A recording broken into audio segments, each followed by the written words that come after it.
Hi, everyone. It's so nice to see you all today. This is our first conversation corner after the AA and the annual meeting, and we're having a joint conversation corner today between both the clerkship directors and program directors.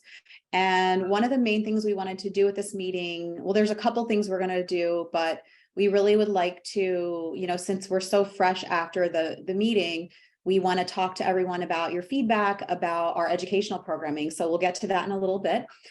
First, we're going to go ahead and start with some introductions.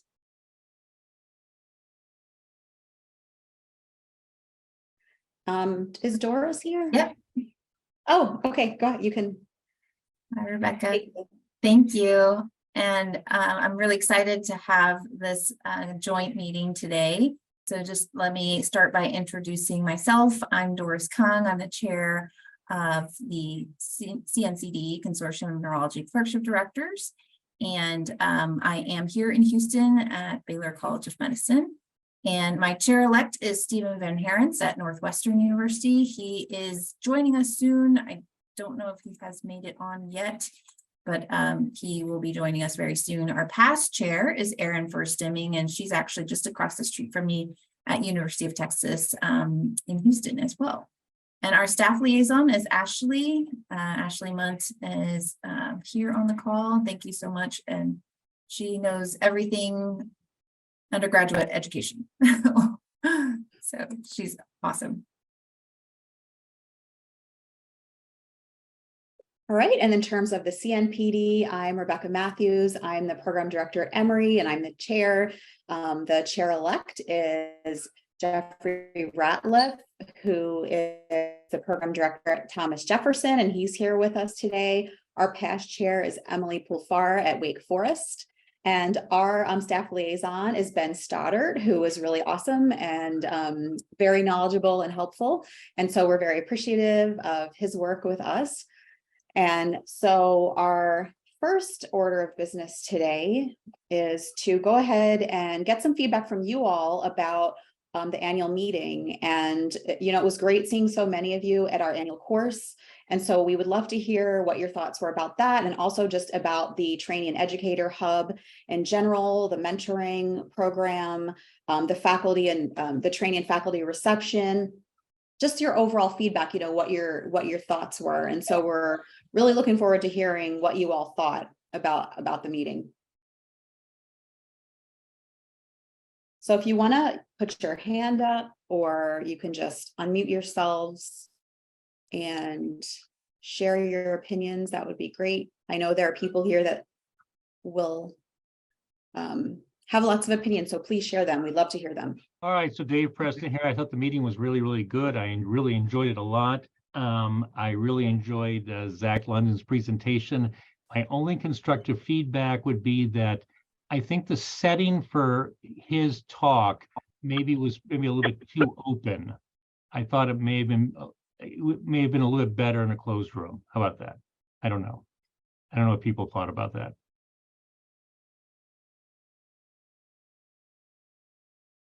Did you mean that you wanted smaller groups? No, not at all. I just thought that having his talk, which is like, the A.B. Baker Lifetime Achievement Award is really a big award. It's like the biggest award. And I just thought that, I really enjoyed his presentation. I thought the setting of it being so open in that hub, I don't know, maybe didn't do it justice. I don't know. Like it just felt too informal. It felt too informal to me. Yeah, for a very prestigious award. How about that?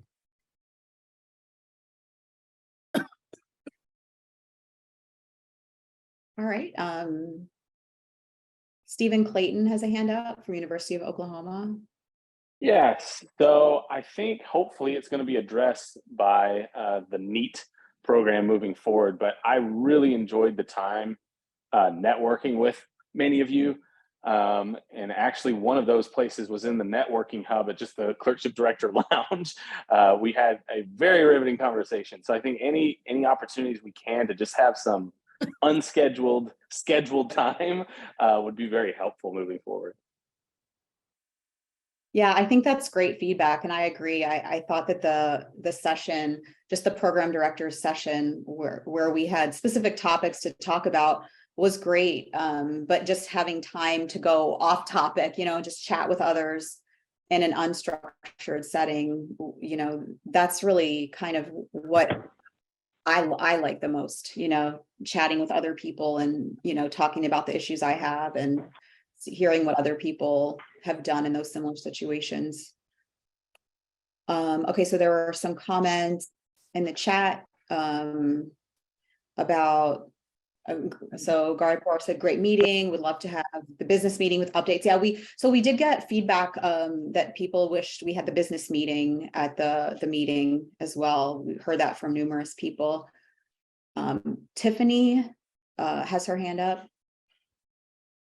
Hi, yeah, so thank you so much. This was my first meeting as a program director, so I really enjoyed it because I thought it was super helpful that you had all of the networking opportunities. I was able to meet program directors from other programs and really learn a lot. We've been able to connect since the meeting and are sharing some of our simulation protocols, which has been really, really helpful. So I'm glad that we have this opportunity, especially to network. And I just wanted to say kudos to you all for really trying to develop that and helping us to network with each other. Great. Jeff, you have a comment? Yeah, no, I was going to say, for the Saturday morning session, I think it was great sort of meeting the folks who were sort of at our table, and I realized logistically it might be an issue. And I see Felicia, who was also at my table, has her hand up too, but like some rotation and sort of getting some perspective. I think if we were able to sort of shuffle the groups, whether we sort of, I think in some years past, we like broke out into corners or something like that, and we would rotate around. And I think that sort of just facilitated exposure to more people in the room for some of the little breakout sessions we had, I think could be worthwhile to move back to. Yeah, I think that's a really great point. And that was done in years past. That is a, that was a great experience when we were able to, just shuffle around and talk and mingle with more people during that, during the course. And then there was a comment from the West Coast that it would be great to not have it at 7 a.m. on the first day, which completely makes sense. I remember thinking I really feel sorry for people from the West Coast that have to get up and go to the meeting at 4 a.m. their time on the first day. So how much control do we have over that? Do you all know, Ben, do you know how much control we have over when the timing of the meeting is of the course? Is very, very, very high above my pay grade. I can bring it up and see kind of what that looks like, but that is pretty well beyond my control. Yeah, we'd be happy to just discuss with Aaron Jackson, Hey, kind how you of doing? the education Good. and Am I programs, coming and home then now? just see what kind of flexibility there is. And kind of look at that I think I was just next gonna year. go over to Lungies and Michael's from here. Can you guys please mute? Do you want me to come back then?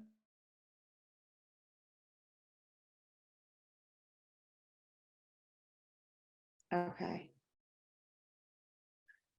Sorry, Ashley, can you repeat what you said? I missed the last half of it. No worries. I was just saying, be happy to reach out to the conferences team and just see what kind of flexibility there would be and just give them that feedback, and just pose the question, see what they would say. It doesn't hurt to check in on it, and then we can get back to you guys and maybe see if it could be pushed back a little bit or not, or what that kind of looks like.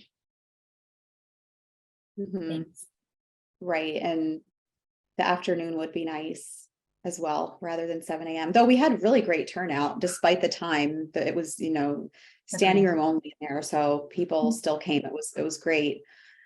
Okay, so so Felicia, did you have a comment? Yeah, just to kind of echo what Jeff said, I think, what happens in the morning, no one's seen each other. So everybody who like knows each other sits together. So I definitely, think that, kind of switching it up throughout the morning would give us like more exposure. But what I did raise my hand to say is I also agree with, probably moving the A.B. Baker, Achievement Award to like a more formal venue. But I actually really liked the location of the network hub. And I think just maybe it was more coincidental that it was like really smack in the middle where that bridge opened up. So I think we got a lot more exposure as opposed to like last year we were like off like in a hidden area. So I think it really brought more engagement and everybody kind of looking, oh, what's going on over there? So I liked that central location. Yeah, definitely. Aaron Nelson. Yeah, thanks. So just to play devil's advocate, I don't know how formal a setting you want for puppets or guitar playing. But my main comment was, so in the app, which I thought actually worked quite well for what you could do with the schedule, where you could have everything and then you could have your schedule and then you could fill the open timing. Is there any way, I basically manually searched for educational things, and you guys already are depicting the different tags and searches and tracks. Is there any way to have a button that will flip over and like show you, this is the educator track, this is this track? Because then you could literally in the app just flip over and be like, these are the things that are of most interest to me and see them, rather than hunting and sort of pecking for them. That's my only formative feedback from that perspective. Along those lines, if I could just interject, just from a technical standpoint, the app and the online program and the virtual portal are all completely separate. And so if you, go through the app and highlight the things and put them on your schedule, and then are going, to watch something on the virtual, it's not there on your schedule, so you have to do it again, which is very frustrating. So I don't know if there's, a technical aspect that someone could work on. Mm-hmm.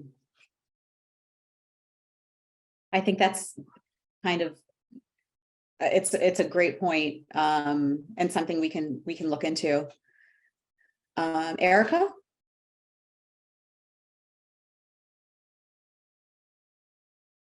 All right. Hi, everybody. Yeah, I thought the meeting was really fun. I love the Training and Educator Hub. I liked participating in events at it, and I liked being a speaker on the stage. I thought that was really, it was a nice venue, and I agree with, I think some people commented that it was a great spot to network just in general, because a lot of people were just kind of hanging out around there when they weren't sure where they were going. And so I thought that was really good. I ran into a lot of people over there. Couple other things. One, sometimes the standing room only, I think, is hard. I mean, I think we need a bigger room. If we can tell there are a lot of program directors and clerkship directors coming, I think it's hard to come into a big lecture hall and like there's 50 people standing, and that happened both at the CDPD conference and a couple of the other sessions I was in. Even when we kind of like pulled the people in to fill all the chairs, it was still like a lot of standing room in the back, which is awesome. There were like, there's a lot of participants, but I think just from a planning standpoint in terms of room size, there could probably be some improvement there. The other thing I wanted to mention was just the program director boot camp. And I don't know if you do a clerkship director thing. We used to do that in person. I know there's a standalone leadership tracked with the, where you're matched with mentors for new program directors and seasoned program directors. But I think when we used to run those sessions, I think they were very valuable. And I think there's been a lot of turnover in the past few years in terms of new program directors, probably new clerkship directors as well. There's been a ton of turnover. So I think offering sort of more of a group offering in terms of educational and career development, as well as just sort of basic training, I think would be helpful for potentially new program directors and new clerkship directors as an in-person kind of group event. And I'd be happy to help with that. I used to like doing that when we did them in person.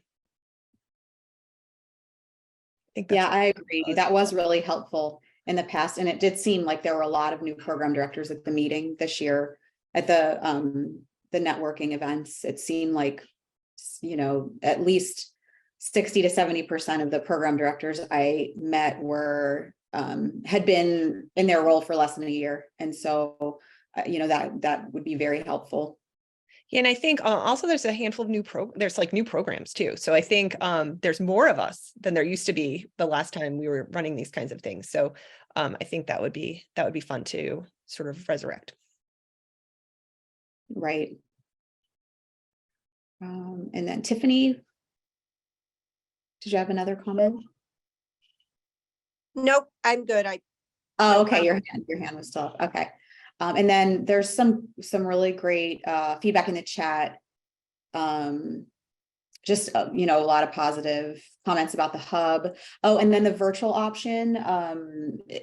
There's a question: could we have a virtual option for people that aren't able to attend the course? And I thought they weren't allowing. I'm not sure why that is, that virtual was not allowed for our course. But I'm not sure if that's something we could look into for next year for people that aren't able to attend, to allow them to watch virtually. But that's something we'll look into as well. Neil? Yeah, hey everyone. I'm Neil Massakai with the University of Arkansas. Someone had mentioned it neat. I figured I would jump in and talk about that just a little bit and then get out of the way so I don't hijack your meeting. But we had mentioned, I've sent an email out through the AB Baker section. A few of us have been working actually with the AAN to try to kind of create a conference within it for educational stuff. And this is very early on in some discussion. I think so. I would say so early on that they spoke to us the Monday before the meeting to say that they were willing to, that the AAN was going to work with us on this. But again, we're sort of envisioning a conference within a conference, hopefully in the same vein as some other specialties that do that sort of a thing, such as obstetrics and gynecology, internal medicine, and surgery. So more information to come. I have sent out a feeler out through the AB Baker section. A few of you in this chat have actually reached out to me. And so as we get more information, we'll send stuff out. But hopefully, you know, with working with the AB Baker section and with you guys, you know, we'll be able to make a nice educational program for us. So that's it. Again, more to come. No, not to hijack your meeting, but I just wanted to let you know, since someone had mentioned what that was.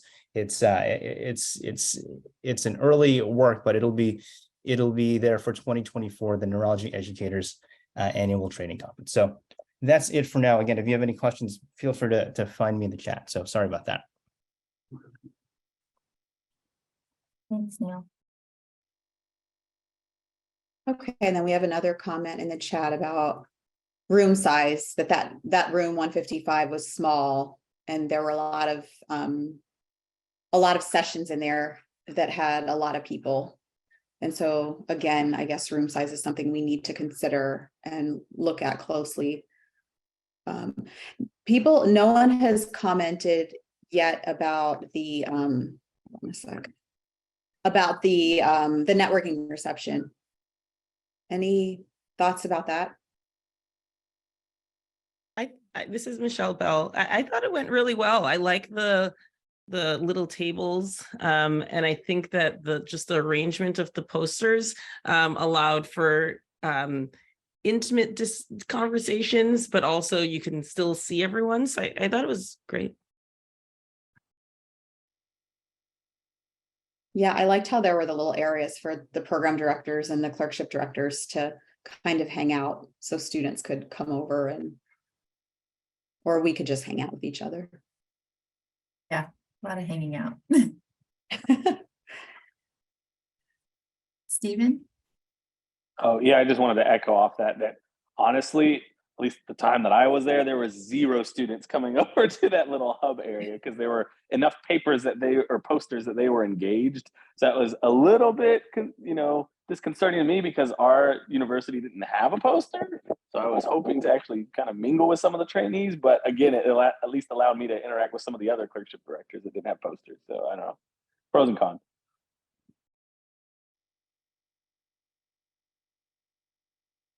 Winnie?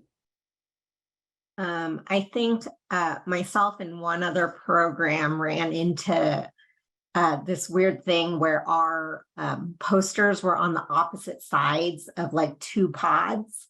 And it was hard if you were kind of manning two posters. And so we did a sneak attack switch of numbers on somebody and rotated a thing. But then what I also noticed is with the size of the pods, sometimes I guess some programs were using it as like a meeting space for their residents to come and like interface with their faculty. So sometimes some areas got really, really crowded, and it was hard for trainees to actually get in towards the posters and find the program director.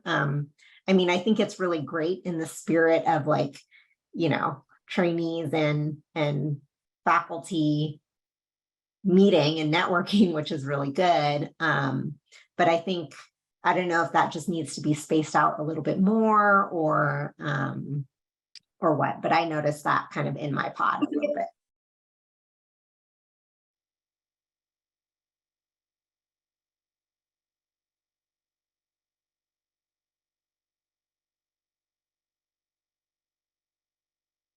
Any other comments? Yeah, I was just gonna say, so I guess we could reimagine how we set up the tables and posters a little bit.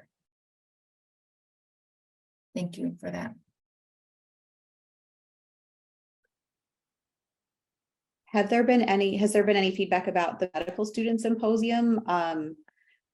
Doris, I don't really know much about that symposium, but any thoughts from any of the clerkship directors?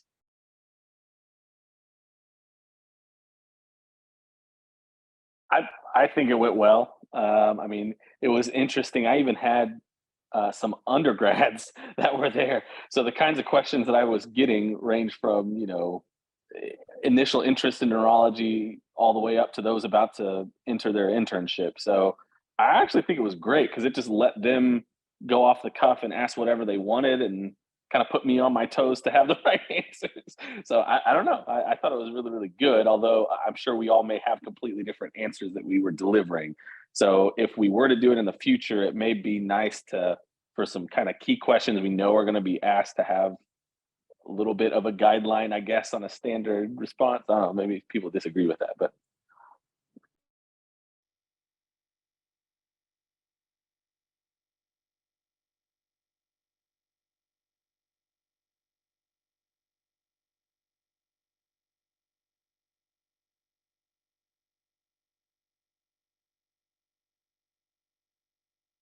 Maybe this is just a little selfish, but doesn't anybody have any comments about the actual clerkship and program director conference content? Are there any topics that you guys are looking for next year, for example?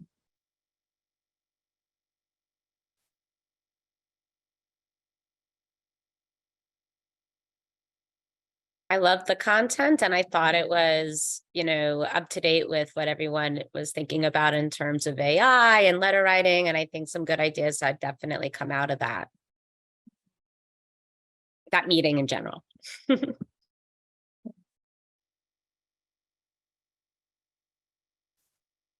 Any topics that people would like to see in our next course?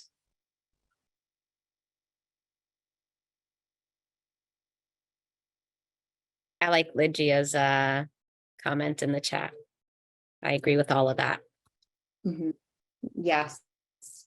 And even though these are things we've done before, it's always helpful to review how to deal with struggling learners. That's just one of the most difficult, or I think the most difficult part of the job.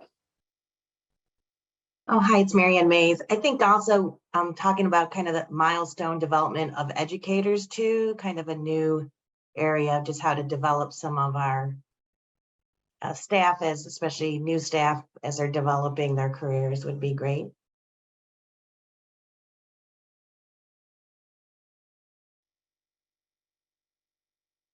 So faculty career development for faculty members.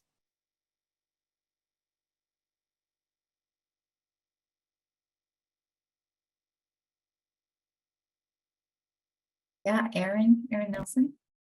Yeah, this might be esoteric and a little bit too individualized, but if people who have experience could talk about sort of methods for adding residents, expanding resident complement, or adding additional educators, like getting associate program directors added to programs, things like that. So something that's of a lot of interest, at least to me, but at least a couple of other people I've talked to, and sometimes people struggle with.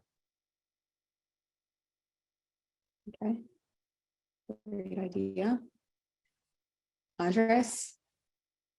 And I think perhaps, I mean, there's a lot of good ideas that may be individual topics. So thinking of a framework to organize those individual topics into themes, like, okay, assessment, and these are the topics we want to hear in assessment, curriculum development, these are the topics, student affairs, residency selection, or so that we kind of have buckets that we can populate all these individual topics, and then when we're creating a larger session or days-long session, then we cover all the themes and not overly emphasize one or the other. So perhaps thinking broadly about what those themes are, it would be useful.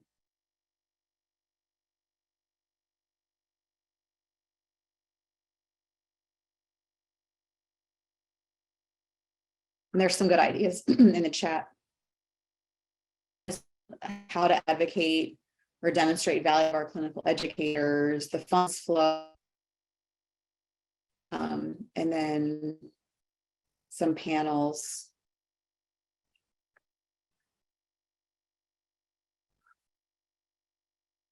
All right, well, some great feedback, and you guys have given us a lot of things to think about for the next year's meeting in order to make it better. A lot of things we liked, and we'll look to kind of repeat, and then just some ideas to improve things for next year. So that's great. And if there's anything you think of, you can if you think of something later, especially ideas for the future, they're always appreciated.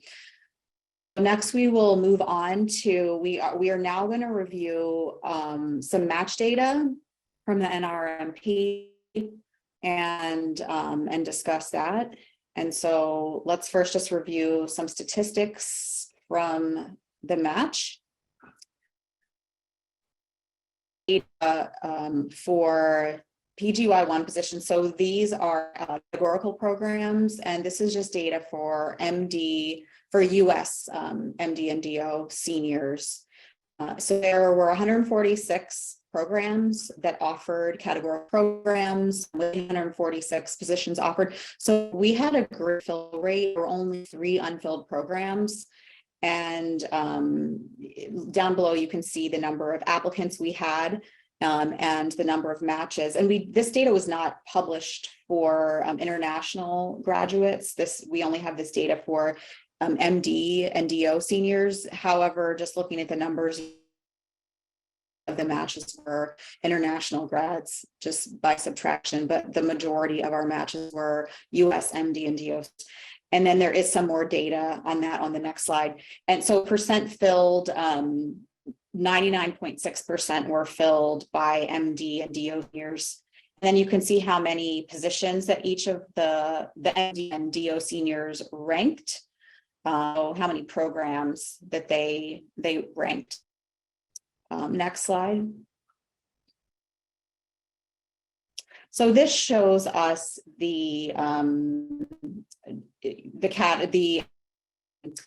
who matched into these positions. So the top row there is the categorical programs, and then the PGY2 is advanced programs. So we have a lot of categorical and advanced programs, and still, we had, I can't see the very right, I think so unfilled, we had a total of 3 categorical and 1 advanced. And if you look at this, you can see that most of the programs were filled by MD and DO seniors. If a student already graduated, we didn't, many of those match, just 6, and DO grads even fewer. And then international medical graduates, you can see that US IMGs, they had a lower match rate than non-US IMGs. in both the categorical and the advanced programs. Next.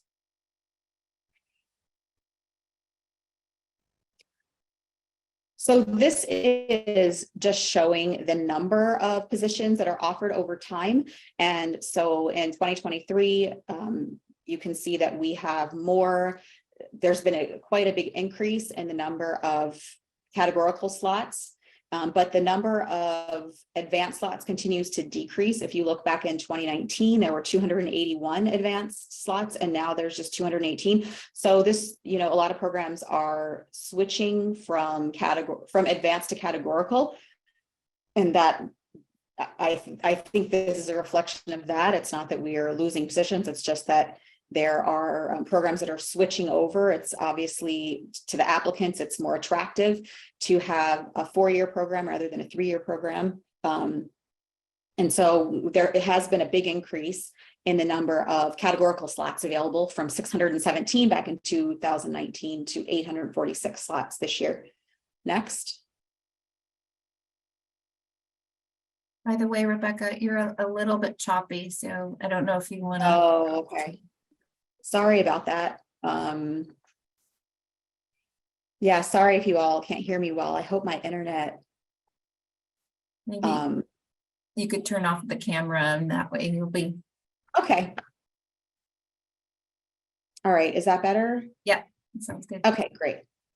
Okay, so this slide just shows us all the characteristics, or it shows the applicants overall in the matching program, so you can see how many how many students in US med schools and MD and DO schools and foreign graduates and Canadian graduates, how many were in the match and how many matched. And so this is a lot of information, but basically, the group that had the highest percentage of matching applicants were the US MD grads, so 93.7% of them matched, and the US DO seniors, 91.6% of them matched. And then you can see the statistics for for international medical graduates that are non-US citizens, about 60%, and the US citizens who are at international medical schools, 67%. And students who had already graduated, and so they had taken a year off or whatnot from US MD medical schools, 48% of them matched. Both MD and DO, about 48%. All right, next. So this, again, this is just showing, so this is seniors, MD and DO seniors that match to PGY 1 position, so categorical positions by specialty. And so in neurology, this is again just showing that every year we've had more spots and more matched positions. So less, we have had less unfilled positions every year and more overall positions. And I think this might be the last slide, but I wanted to show, I have one other slide from the data that I just actually forgot to tell you that I wanted to share, and I have it on my screen. So I'm going to just share my screen if that's possible. If you would just let me share. Stop share really quick here. Okay.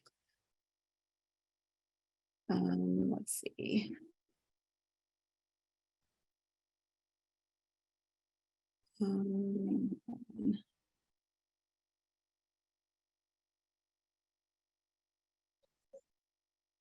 And then we'll just drop in the chat just the web link for this data as well, in case anyone wants to click on that. Okay, so can you see this match? Yes. Okay.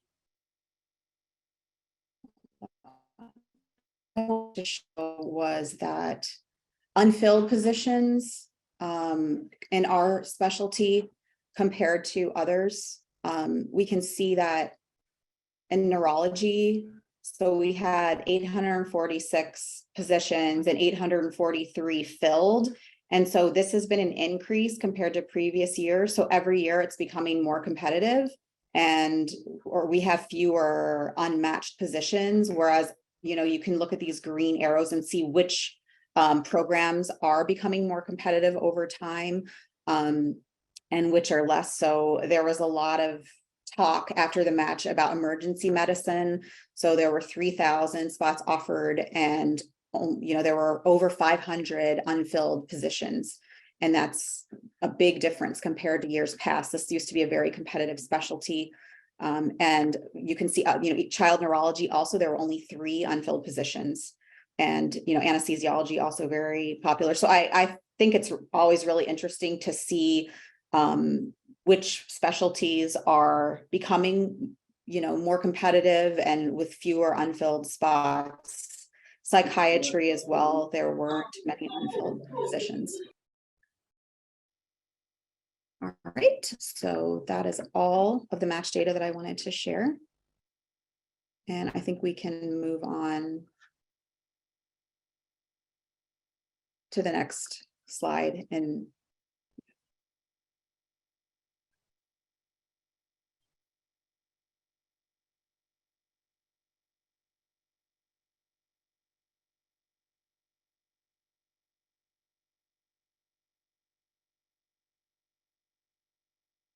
Okay, well, I don't know who was leading this part of the discussion. So I just noticed that Rebecca is muted. So I just wanted to go ahead and. oh, I thought this was, is this your data to discuss the applicants and the signaling?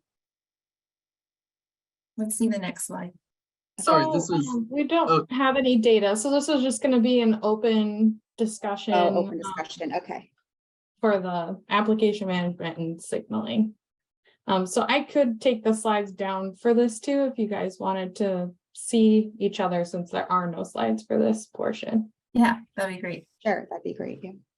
That's great. Let me work on that. If my little box can come back. There we go. Thank you. Sorry. Yeah, so this part of the meeting, we wanted to kind of just open up the floor to also kind of, I guess, continue the conversation about this UME to GME transition, and of course also about the next application cycle and signaling, and maybe talk about some standardizing for all of us as advisors to medical students applying for residency.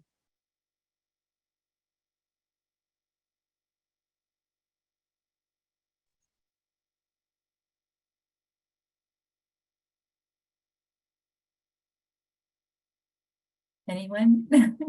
No comment. One thing that was good. Oh, go ahead, Michelle.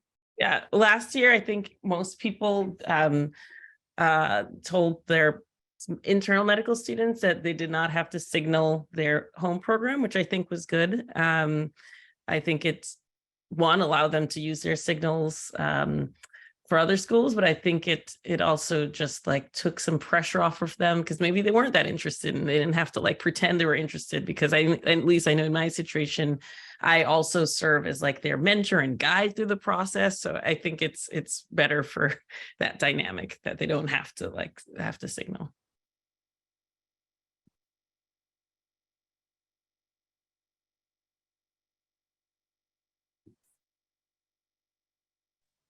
I'm curious as to how everybody felt about the signals in their own process.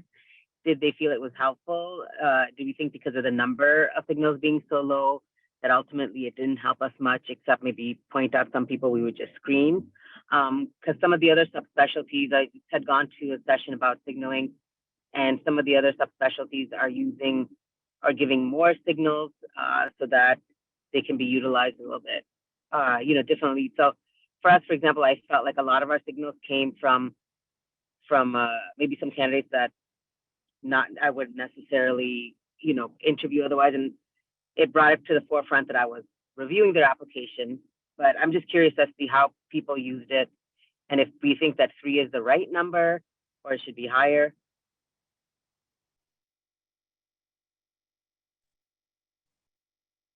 We always talked about the right number, and we thought 3 was a little bit low. I feel like 5 would be better because it gives you a little bit more nuance. I think it gets into, you know, the bigger discussion that we frequently have, which is how many programs should people be applying to?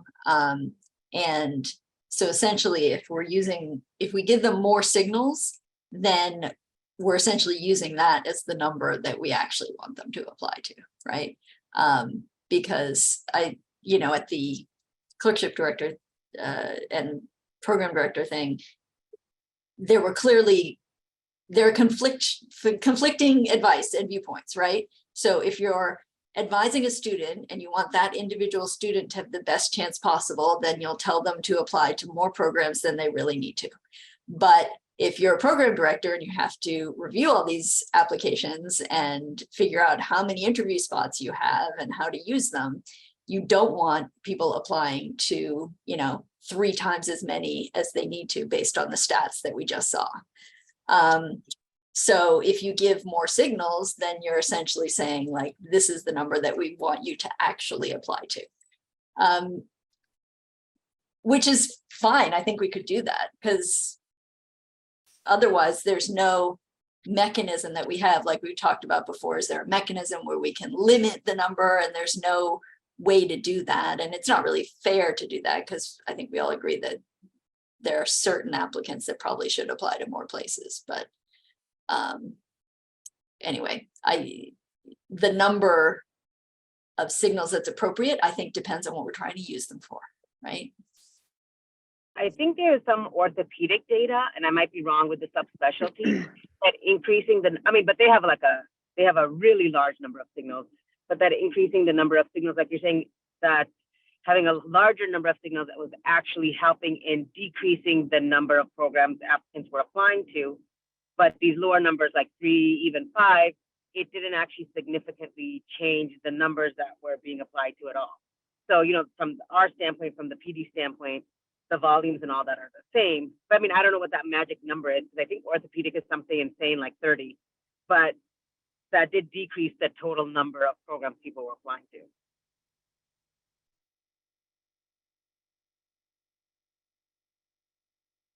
One thing I want to ask, or I think I asked at the CDPD meeting too, is that I think for a lot of our students, one of the first and main sources of information that they get for what to do for interviews and applying, it comes from their student affairs office.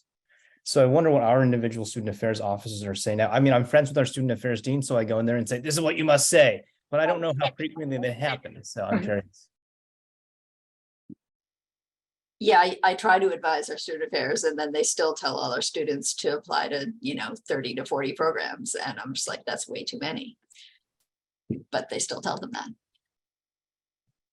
Our student affairs office actually has an annual meeting with us before the interview season, and I like it because they just sit down and ask us for advice, and they have that with all the programs. So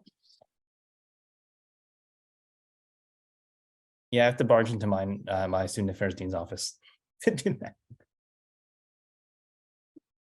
So our student affairs office tracks a lot of numbers about the number of places they applied to, the number of interviews they received, you know, like, so they do a lot of sort of like data tracking for our individual institution. And so based on that, I can get some sense of like numbers of how many interviews and things like that. And then with my students, I've been asking sort of like, you know, what their rank list is. And so I kind of know kind of where they fall from that standpoint.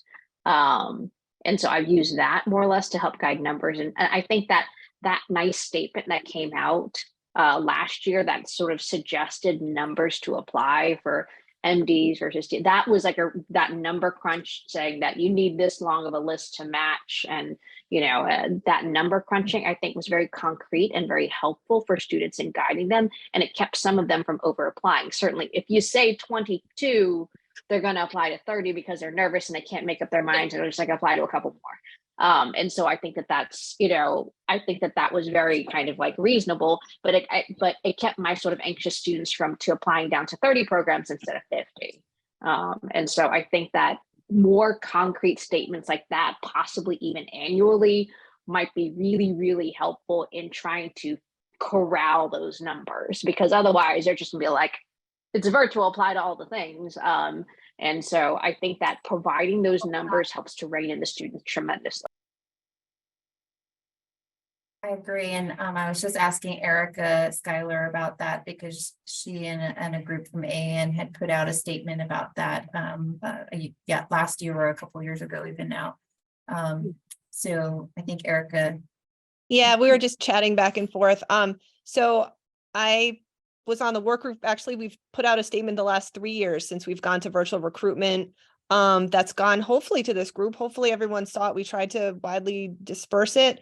And it was also a consensus statement from all of you. So after we went and looked at all the data and put together recommendations for number of programs to apply to by applicant category, number to rank, all that stuff based on the ERAS and NRMP data, we've tried to kind of hope that there's some like evidence behind the recommendations that all of us are making to students. I don't know how many people actually make those recommendations to students. I think in general, even though there's data there, people don't necessarily use it. I don't know how many people used our statement. I'm glad to hear that maybe some people did. But I'm not sure, just because of the competing interests from the medical schools wanting to make sure that all of their students are successful in matching. It's kind of spiraled out of control. And obviously this is a topic of great discussion, not just within our specialty, but in all the specialties. So hopefully that will, I agree that we should definitely have another statement for the upcoming season, especially as it's getting more complicated with, the recommendation for virtual, but maybe not as many people using the virtual. Yeah. And the number of programs people apply to is ridiculous. And I won't talk much longer because you all know that my opinion about all of this already for years, but just the over application, just looking at the numbers of people applying to 80 programs when you only need like 8 and you'll probably match it. Like we tell if you have a strong US applicant, they're probably gonna match their top 3. I mean, and the chances of them matching their top 10 is like 100%. So, applying to 80 programs is like so ridiculous, but and obviously it's us reading them all and now trying to sort through signals. So, I think there's larger conversations going on with some of those pilot programs for, number of interviews people can take and standardized release date. And then the issue of like, are they going to have, I had a very specific opinion. Like I have a strong opinion against not having the same rank order list, like where you could put the rank order list and certify it and then have a second look. I have very strong opinion about not doing that. But, I think there needs to be a way for, applicants to be able to kind of assess programs or like, not have such like strict rules about everything and having it micromanaged kind of on a national level. But I think, it's important for us to kind of all have input on this and that whatever statement is put together again, that like in previous years that there's consensus, or even if there's not full consensus, that there's at least sort of, a general majority or, just kind of different options of what we're, what our opinion is as the program directors and as the clerkship directors. Jay, I would just echo your opinion about the freezing the rank order list and then having people then come visit you. I think that's absolutely beyond ridiculous. I mean, it's just information. They're going to use the information they gather to help decide how they're going to rank you. We should do the same thing. What if, for the sake of argument, someone who interviewed reasonably well shows up and they're a complete lunatic? It's like, what, we can't use this information? Or someone that we thought was kind of average on the Zoom interview, they show up and we think, oh, they're a great match for our program. They would fit in so well. Why would we not be allowed to use that information? Right. I totally agree with you, David. And, it's about the best fit. Like we all as program directors and as clerkship directors want applicants that, want our medical students to be at a program where they feel at home and they feel like this is their place and stuff like that. And I think programs and applicants both can generate valid opinions about that, as long as we agree to not penalize people who don't have the means or are not able to travel to visit the program. We absolutely shouldn't penalize them, but I think, like you said, David, if somebody visits and they're, we love them and we thought they were mediocre when we interviewed them, and we meet them and that we think they're perfect, like, why shouldn't we be able to? Sarah, do you want to go to the Indianapolis? Why are you removing it?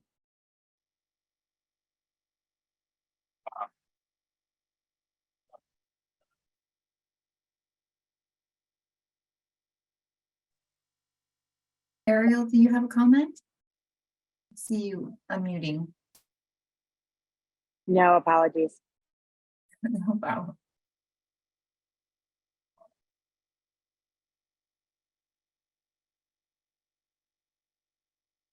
Any other ideas about this? Because I do think that we probably as a group will have some kind of statement that will come out. So appreciate all these comments. Programs people apply to is to do what Ortho does, which is to put all of our interviews on the same day, and that way people just can't physically overfill, right? But that would be incredibly difficult to enforce across the country, right? So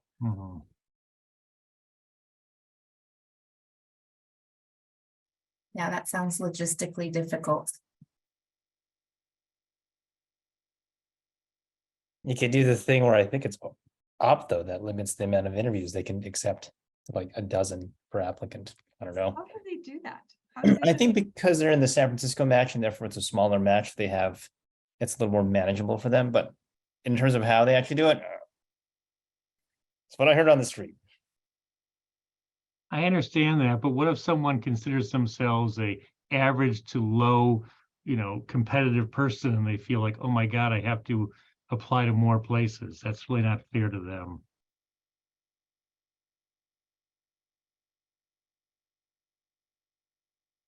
Talking about interviews, or was that directed to me? No, it's just in general. I'm just saying that if you're a highly competitive candidate, I agree. There's probably no reason why you need to accept more than 10 interviews. But let's say you're an average to below average student who still wants to go to neurology, and you feel like, boy, if I only, if I am lucky enough to be offered more than 10, I need to take them because I'm not that competitive.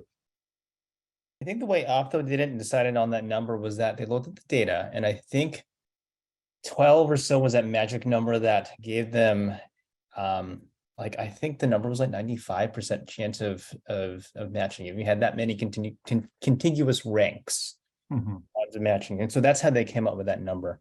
But yeah, I mean, I think what's going to happen, no matter what we say in terms of a number, we said it here, is that students or their student affairs dean or whoever will tell them to ratchet that number up. It's just the natural, I think the natural reaction to that.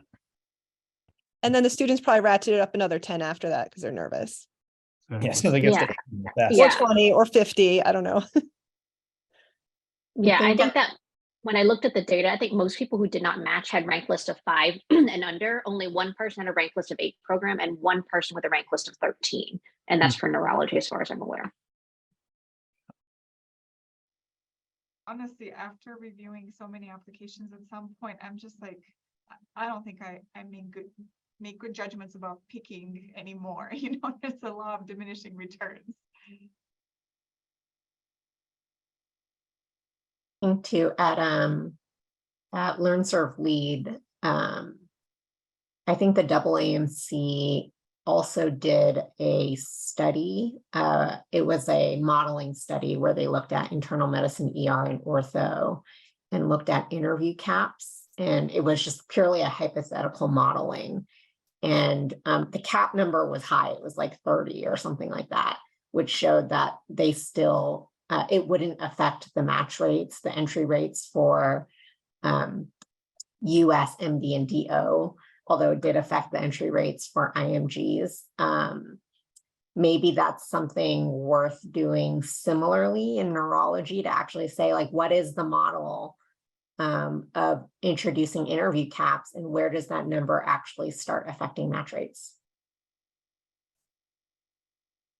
And who it affects, I think certainly that, the fact that I think you know, most of the people I know who applied to a disproportionately high number of programs were IMGs and things like people who were had extenuating circumstances a year, like they were a year out from graduation or something like that.